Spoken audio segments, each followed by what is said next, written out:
ప్రైజలా దేవుని పరిశుద్ధ నామానికి మహిమ కలుగును గాక. ఈ చక్కటి సమయాన్ని దయచేసిన దేవాతి దేవుడికి ప్రత్యేకమైనటువంటి వందనాలు తెలియజేస్తూ ఉంటున్నాను. ఈ సమయంలో మనం పరిశుద్ధ గ్రంథంలో నుండి ఒక లేఖనాన్ని చూసుకుందాం. మార్కు స్వార్త 7వ అధ్యాయము 6వ వచనాన్ని మనం చూసినట్లయితే, మార్కు స్వార్త 7వ అధ్యాయము 6వ వచనాన్ని చూసినట్లయితే, ఈ ప్రజలు పెదవులతో నన్ను గనపరచుదురు కానీ వారి హృదయము నాకు దూరముగా ఉన్నది.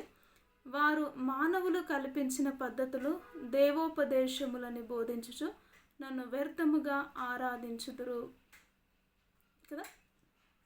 ఇక్కడ స్పష్టముగా దేవుని వాక్యము తెలియచేస్తూ ఉంటుంది. ఏమి అని మనం చూసినట్లయితే, ఈ అంత్యకాలంలో ఈ మాటలు జరుగుతున్నవే. ఎందుకంటే మనం చూస్తున్నాం, ఎంతోమంది మనుషులు కల్పించు పద్ధతులను మాత్రమే పాటిస్తున్నారు.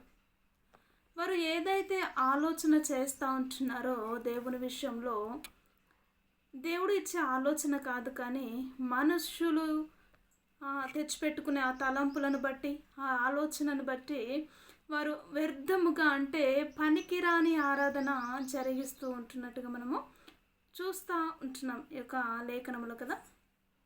అయితే దేవుడు ఒక మాట పలికాడు, సమరయ స్త్రీతో ఒక మాట పలికాడు. ఏంటంటే, ప్రభువా, మేము నిన్ను ఎప్పుడు చూడగలుగుతామని ఆమె అడిగినప్పుడు, ఇదిగో ఒక దినము వస్తుంది, మేము ఆత్మతో సత్యముతో ఆరాధించే రోజు ఒకటి వస్తుంది అని అక్కడ పలికినట్టుగా మనం చూస్తూ ఉంటాం. ఆత్మతో సత్యముతో ఆరాధించే రోజులు ఏవి అని మనము చూసినట్లయితే, ఇదిగో ఇప్పుడు మనం అంత్యకాలంలో ఉంటున్నాం కాబట్టి, దేవుడు రాకడ బహు సమీపంలో ఉంటుంది కనుక ఏ క్షణమున ఏమి సంభవిస్తుందో తెలియదు.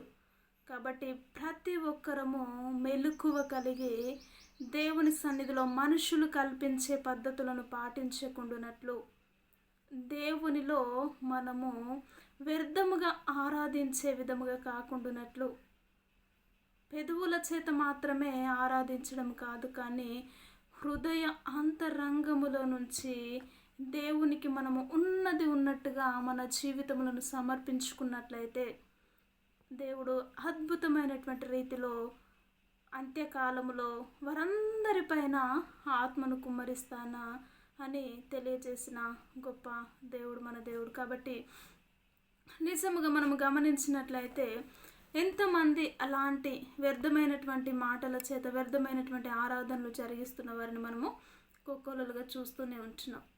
కాబట్టి నిజముగా దేవునికి కావలసింది వ్యర్థమైనది కాదండి, మనుషులు కల్పించిన పద్ధతులు ప్రాకారాలు కావండి.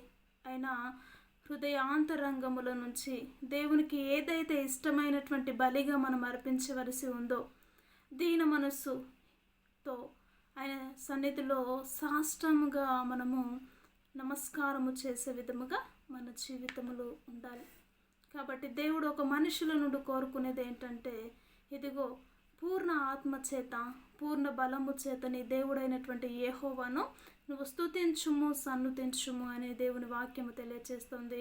ఇక్కడ స్పష్టముగా మార్కు స్వార్తలో, ఇదిగో మీరు పెదవుల చేతనే, పై పెదవుల చేతనే నన్ను ఆరాధన చేస్తూ ఉంటున్నారు, కానీ మీ హృదయము మాత్రము నాకు దూరముగా ఉంది. నీ హృదయంలో నేను లేను, నీ హృదయంలో నా ఆలోచన లేదు, నీ హృదయంలో ప్రార్థన జీవితం లేదు, నీ హృదయంలో దేవుని ఘనపరిచే మనస్తత్వము లేదు, కానీ నీవు ఓన్లీ ఎక్కడ కనపడుతున్నావు?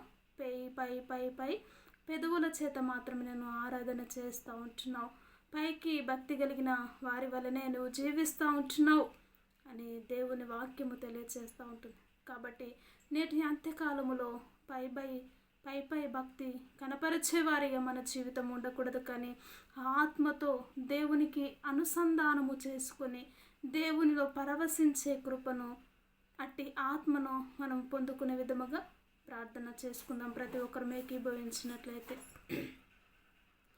సకల ఆశీర్వాదములకు కారణభూతుడా నీకు వందనాలు. నిజముగా ప్రభా, పెదవుల చేతనే నేను ఆరాధించడం కాదు, కానీ మా హృదయాంతరంగములో నుంచి నిన్ను స్తుతించి నిన్ను గణపరిచే గొప్ప యోగ్యతను ప్రభా మాకు మీరు దయచేయండి.